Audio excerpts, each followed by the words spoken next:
बिस्मिल्लाहिर्रहमानिर्रहीम। अस्सलाम वालेकुम। मैं हूँ शिराज खान। प्रोग्राम में खुश आमदीद। मियाँ मोहम्मद नवाज शरीफ की नाअहली को सुप्रीम कोर्ट ने ख़त्म कर दिया है। सवाल ये पैदा हुआ होता है कि क्या वो अब अहल होकर वज़ारत उज़्मा की कुर्सी तक पहुँच पाएंगे या नहीं पहुँच पाएंगे। इस पर मुख्तसर सी बात करेंगे।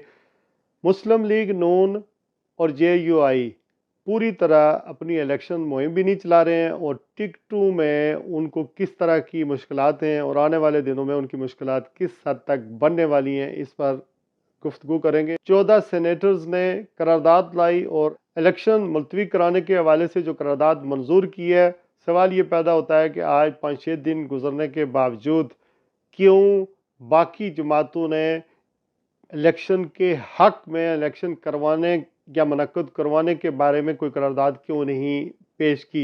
ये एक और बड़ा सवाल है। इसके अलावा साबिक वज़ीर आज़म जनाब इमरान खान साहब ने जो कॉलम दी इकोनॉमिस्ट अखबार में लिखा है, उस कॉलम ने कितनी बड़ी तबाही मचाई है और उसके बाद क्या हुआ है, पाकिस्तान की हुकूमत की कितनी सुबकी हुई है, इस पर गुफ्तगू करेंगे। देखें, मैं आपको थोड़ा सा बैकग्राउंड में लेके जाना चाहता हूँ। ये जो मियाँ नवाज शरीफ साहब की नाअहली की दरख्वास्त है, ये जो सुनी गई है, ये काजी फ़ाइज़ ईसा साहब चीफ जस्टिस साहब ने ये इसको सुना है। सुनने के बाद उनकी तायात नाअहली को ख़त्म कर दिया। ये जो PDM की 15 महीने की जो हुकूमत आई थी, उन्होंने ये प्रैक्टिस एंड प्रोसीजर बिल जो मंजूर किया था, फिर इलेक्शन कमीशन के रूल्स के अंदर जो तब्दीलियां की गई थी, उसको वैलिडेट भी काजी फ़ाइज़ ईसा साहब के कोर्ट ने किया और फिर उसी के नतीजे में मियाँ मोहम्मद नवाज शरीफ साहब को की नाअहली ख़त्म हो गई कि 5 साल आप न्याय रह सकते हैं। 5 साल के बाद तायात नाअहली जो है उसकी शिक ख़त्म कर दी गई। होना तो ये चाहिए था कि नई पार्लियामेंट आती, पार्लियामेंट में 2/3 मेजॉरिटी होती और आइन के अंदर तब्दीली की जाती और उसके बाद इसमें तब्दीली की जाती, लेकिन नज़रिया ज़रूरत के मुताबिक ये फैसिलिटेट करने की कोशिश की गई है मियाँ साहब को आउट ऑफ द वे। लेकिन हुआ क्या? देखें, जब मियाँ मोहम्मद नवाज शरीफ साहब यहाँ पर थे तो कहा यह जा रहा था कि काजी फ़ाइज़ ईसा साहब जब चीफ जस्टिस लगेंगे, तैनात होंगे, उसके बाद मियाँ नवाज शरीफ पाकिस्तान जाएंगे। उमर बंदयाल साहब पाकिस्तान में उनकी रिटायरमेंट का टाइम हो जाएगा, काजी साहब जो है वो चीफ जस्टिस बन जाएंगे, उस वक्त मियाँ साहब तशरीफ़ लाएंगे।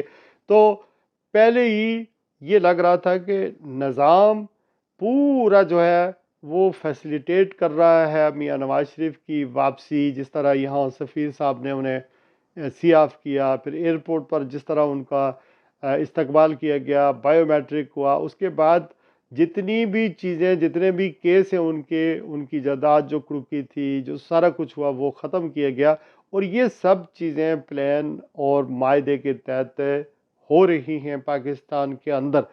लेकिन मसला ये है कि अभी जब आप मुशाहिद हुसैन सैयद साहब का इंटरव्यू सुने तो वो ये कह रहे हैं कि मियाँ नवाज शरीफ का वज़ीर आज़म बनना, उन्हें राज़ी करने की कोशिश की जा रही है कि आप सदर बन जाएं, आप वज़ीर आज़म ना बने। मियाँ साहब ने हमारी जो एस्टेब्लिशमेंट है उनको ये यकीन दिलाया था कि जब वो पाकिस्तान के अंदर आएंगे तो अवाम इमरान खान साहब को भूल कर उनके साथ हो जाएगी, उनका इस्तकबाल करेगी और हमारी एस्टेब्लिशमेंट भी यही समझ रही थी, लेकिन ये सारा कुछ नहीं हुआ। आज भी Imran Khan as we speak, मैं कोई PTI का वो क्या नाम है, कोई रुकन नहीं हूँ, लेकिन अवाम इमरान खान के बयानिए के साथ है।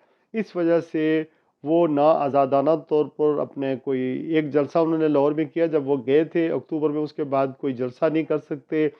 अवाम का जो ज़ोर है वो नहीं टूट रहा है, लेकिन मसाइल उनके लिए भी इतने आसान नहीं हैं। पहली बात यह है कि टिकटों की तकसीम पर बहुत बड़ी रुकावटें हैं। जो लोग पार्टी के अंदर ज़बरदस्ती शामिल किए गए हैं, जो डिपुटेशन इलेक्टेबल जो इस्टेब्लिशमेंट के लोग होते हैं वो शामिल कर दिए गए हैं। उन मुस्लिम लीग नून पर ये दबाव है कि वो उनको टिकट जारी करे। मुस्लिम लीग पर ये दबाव है कि वो काफ लीग को साथ में लेके चले। मुस्लिम लीग को पर दबाव है कि वो مولانا فضل الرحمان صاحب کو اکوموڈیٹ کرے، آئی پی پی کو اکوموڈیٹ کرے، اور پی ٹی آئی جو پیٹریاٹ سو کول بنائی ہے پرویز خٹک نے اس کو بھی اکوموڈیٹ کرے۔ تو یہ ساری چیزیں اس وقت میاں محمد نواز شریف کے اوپر ان سے یہ فیصلے کروانے کی کوشش کی جا رہی ہے، جبکہ پارٹی کے وہ لوگ جو 99 میں میاں نواز شریف جب ایگزائل میں چلے گئے تو وہ ان کے ساتھ تھے، انہوں نے مارے کھائی، وہ سارے یہ باتیں ماننے کے لیے تیار نہیں ہیں۔ تو بیسیکلی نون لیگ اپنے انتخابی جو ٹکٹ ہیں وہ جاری نہیں کر سکتی اپنے پسند کے لوگوں کو، اپنے ورکروں کو۔ تو ایک تو پرابلم یہ آ رہی ہے۔ دوسری بات یہ کہ میاں صاحب یہ کہہ رہے ہیں کہ مجھے 130 سیٹیں جو ہیں نیشنل اسمبلی میں دی جائیں، پنجاب کی حکومت بھی دی جائے۔ یہ بات نہیں ہو رہی ہے، چونکہ بنیادی طور پر ان کی سیٹیں اس وقت پاکستان میں اگر 30 سے زیادہ نہیں بنتی، کہا یہ جا رہا ہے کہ 30 والے کو اگر 80 دلوا دیں یا 70 دلوا دیں تو یہ ٹھیک ہے، اس سے زیادہ سیٹیں نہیں دلوا سکتے۔ تو ایک حد تک کی جو ہے وہ دھاندلی ہو سکتی ہے یا پری پول انجینئرنگ ہو سکتی ہے، اس کے علاوہ نہیں ہو سکتی۔ تو معاملات اس طرح پھنسے ہوئے ہیں۔ دوسری جو بات ہے وہ یہ ہے کہ جو شہباز شریف صاحب ہیں ان کو آگے آنے کا موقع دیا جا رہا ہے کہ وہ اگر ہو سکتا ہے وہ آگے آ جائیں اور میاں صاحب ڈراپ ہو جائیں، اس طرح کی باتیں چل رہی ہیں۔ یہ بات مہتاب عباسی صاحب نے بھی کہا ہے کہ جو گورنر تھے خیبر پختونخوا کے، کہ میاں محمد نواز شریف جو مسلم لیگ کا نون کا قائد تھا، اس کا بیانیہ بیسیکلی وہی ہے، لیکن وہ ایک لیڈرشپ جو بھی نئی ہے جس نے معاہدے کیے اسٹیبلشمنٹ کے ساتھ اور وہ میاں نواز شریف صاحب کو واپس لایا۔ تو یہ میاں نواز شریف صاحب ایک کمپرومائزڈ قسم کے وزیر اعظم ہوں گے اگر انہوں نے اقتدار لیا، اور یہ دیر پا ثابت نہیں ہوگا۔ دوسری جانب شاہد خاقان عباسی بھی یہ بات کر رہے ہیں کہ میاں صاحب جو ہے وہ کورم پورا کر لیں گے، لیکن ہو سکتا ہے وہ فیصلے نہ کر پائیں۔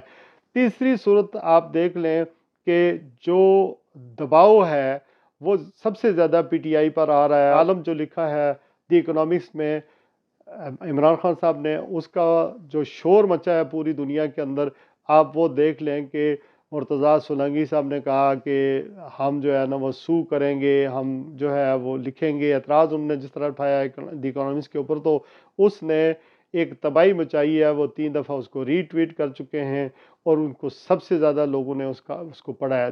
اس کے علاوہ کہا یہ جا رہا ہے کہ یہ اچھی بات ہے، جیسا کہ سابق سیکرٹری دفاع اور جنرل ریٹائرڈ نعیم خالد لودھی صاحب نے ایک تازہ انٹرویو دیا ہے، تو انہوں نے یہ کہا ہے کہ میاں نواز شریف صاحب وزیر اعظم نہیں بن سکتے۔ اس کی وجہ یہ ہے کہ ان کی ایکسیپٹنس نہیں ہے، اور جس طرح وہ اقتدار چاہتے ہیں ان کو اس طرح اقتدار نہیں مل سکتا۔ تو یہ صورتحال بن رہی ہے۔ جب یہ میں وی لاگ کرنے لگا تو اس سے پہلے میں نے ایک بڑی جے یو آئی کی ایک بڑی شخصیت کو فون کیا اور میں نے پوچھا کیا انتخابات ہو رہے ہیں، تو انہوں نے یہ بتایا کہ انتخابات نہیں، الیکشن نہیں بلکہ سلیکشن ہو رہی ہے۔ تو یہ ایک ڈبل سٹینڈرڈ ہے۔ پھر اس کے علاوہ پی ٹی آئی کو کارنر میٹنگ کی اجازت نہیں دی جا رہی ہے۔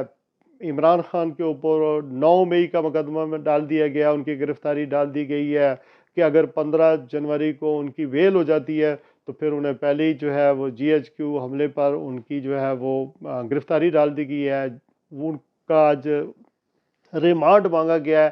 اسی طرح جنرل نعیم لودھی صاحب یہ کہہ رہے ہیں کہ جو پاکستان کے اندر اس وقت ہو رہا ہے کہ عمران خان صاحب نے اپنے تمام تر ورکروں کو یہ بتا دیا ہے کہ کسی قسم کی آرمی کے خلاف کوئی بات نہیں کرنی، کوئی ٹرولنگ نہیں کرنی۔ اسی طرح عمران خان صاحب نے میسج بھیجا تھا امریکہ میں جب آرمی چیف دورہ کر رہے تھے کہ کسی قسم کا مظاہرہ نہ ہو۔ تو یہ ساری چیزیں کڑی سے کڑی آپ ملائیں اگر، تو کہیں نہ کہیں عمران صاحب بھی کمیونیکیٹ کر رہے ہیں۔ رولا یہ پڑا ہوا ہے کہ یہ جو آرٹیکل ہے یہ کس طرح برطانیہ کے اخبار میں پہنچ گیا، جیل حکام تحقیقات کر رہے ہیں، پنجاب حکومت تحقیقات کر رہی ہے، لیکن یہ بیوقوفوں کو اتنا پتہ نہیں کہ کالم لکھنے کے لیے آپ کو پینسل اور دوات اور اس کی ضرورت نہیں ہوتی۔ اگر آپ سے کوئی ملاقات کرنے جاتا ہے تو آپ اس کو کہہ دیتے ہیں کہ یہ پیرامیٹرز ہیں، یہ کنٹینٹس ہیں، اس کے اوپر ایک کالم لکھ دیں، اور وہ باتیں جو انہوں نے کہی ہیں وہ ساری وہی ہیں، صرف دنیا کے سامنے اپنی پارٹی کا اپنا موقف سامنے رکھا ہے کہ یہ باتیں ہو رہی ہیں اور یہ زیادتیاں ہمارے ساتھ ہو رہی ہیں، الیکشن रिग्ड हो रहे हैं, इलेक्शन फेयर नहीं हो रहे हैं और निगरान हुकूमतें जो लगी हुई हैं, मावराए आइन है, मावराए कानून है और अब मेरे ऊपर इतने केस बनाए गए हैं और जो बिल्कुल सरासर झूठे हैं, मेरी हुकूमत के ख़िलाफ़ साजिश हुई थी।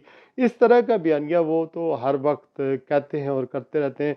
दूसरी आखिरी जो बात है वो ये कि जो नून लीग है वो अवाम में नहीं जा सकती। इस वजह से उन्हें पता है कि इम्तहान देने से पहले ही यानी हम वज़ीर-ए-आज़म बनना चाहते हैं, हम सिस्टम को ख़रीद सकते हैं, जज को ख़रीद सकते हैं, सिस्टम को ख़रीद सकते हैं, हम आरओ को ख़रीद सकते हैं, डीआरओ को ख़रीद सकते हैं, निगरान हुकूमत को ख़रीद सकते हैं। तो ये सारी चीज़ें उन्होंने पहले फ़िक्स की हुई हैं, लेकिन अवाम है जो असल ताकत है और अवाम ने ये सारे जो अरेंजमेंट हैं इसको ठुकरा देना है। अगर इलेक्शन होते हैं, पहली बात तो है कि इस मौके पर मुझे डाउट लगता है कि इलेक्शन नहीं होंगे। उसकी वजह ये है कि पीटीआई की पॉपुलैरिटी सबसे ज़्यादा है और इलेक्शन वाले दिन अगर सबसे ज़्यादा वोट आ जाते हैं, वोटर टर्न आउट हो जाता है और अपनी वोटें दें तो कितनी वोटें आगे पीछे हो सकती हैं। तो इस वजह से मेरे ख़्याल में मामलात बहुत बुरी तरह पाकिस्तान के फंसे हुए हैं। अवाम के लिए कोई कुछ करने के लिए तैयार नहीं है, बस ये चाहते हैं कोई जो है वज़ीर-ए-आज़म बन जाए, किसी को इक़्तिदार मिल जाए, किसी के अनाक की तस्कीन हो जाए। जबकि अवाम पाकिस्तान की है तो फ़ौज भी है, अवाम है तो सुप्रीम कोर्ट भी है, अवाम है तो अदालतें भी हैं। ये जो टैक्स पेयर के पैसे हैं जो इन सब लोगों को के खर्चे बर्दाश्त करते हैं। फ़ौज है तो अवाम है तो फ़ौज है, मुल्क है तो ये सारी चीज़ें मौजूद हैं। तो मुल्क सिस्टम बैठ रहा है, आगे नहीं बढ़ रहा है। होना तो ये चाहिए कि लोगों को इनफ इज़ इनफ एक रेड लकीर लगाई जाए और इमरान साहब खान को भी, पीटीआई को भी मौका मिलना चाहिए कि इंतखाब हों और वक्त कितना रह गया, 1 महीने से भी कम, और ताकि हमारे मुल्क के हालात बेहतर हों, इकॉनमी चले और हमारे अदारे मजबूत हों। लेकिन ये सारा कुछ होने वाला नहीं है और इसी तरह ही मामलात चलते रहेंगे अनटिल एंड अनलेस कि हम सब मिलकर आवाज़ उठाएं। आज के लिए बस इतना ही। अगर यह मेरी वीडियो आपको पसंद आई तो इसको शेयर भी करें, लाइक भी करें और सब्सक्राइब भी कर दें, फॉलो भी करें। अल्लाह ताला आपको और आपके अहले खाना को सलामत रखे। अस्सलाम वालेकुम वरहमतुल्लाहि वबरकातुहू।